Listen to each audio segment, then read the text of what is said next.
Our team of professionals. The fact is, there isn't much more to the average agent than the agent themselves. Most agents operate a one-person show, and they're probably breaking their backs trying to do a good job for their clients. Most agents couldn't really work any harder than they're already working. We know because we used to do it this way. But we don't anymore because we found that our clients suffered from our good intentions. The fact is, you may be sympathetic to the fact that your agent is working as hard as humanly possible, but if the quality and profitability of your home sale suffers as a result of them trying to do everything themselves, well, you have a right to feel cheated.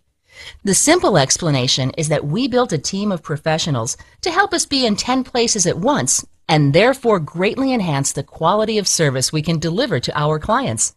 This is basically how other professionals like your banker or lawyer operate.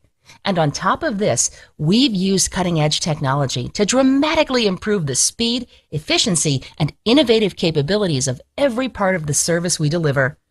We don't expect you to care about the fine details of the inner workings of our office. What you should care about is simply this. Because of the highly unique way we've structured our real estate office, our clients' homes sell for more money in less time. And because our team sells a lot of homes, we have extensive home selling experience that puts more money in our clients' pockets. To find out more about how our team approach can make you more successful in the real estate market, simply visit www.johnmillerre.com.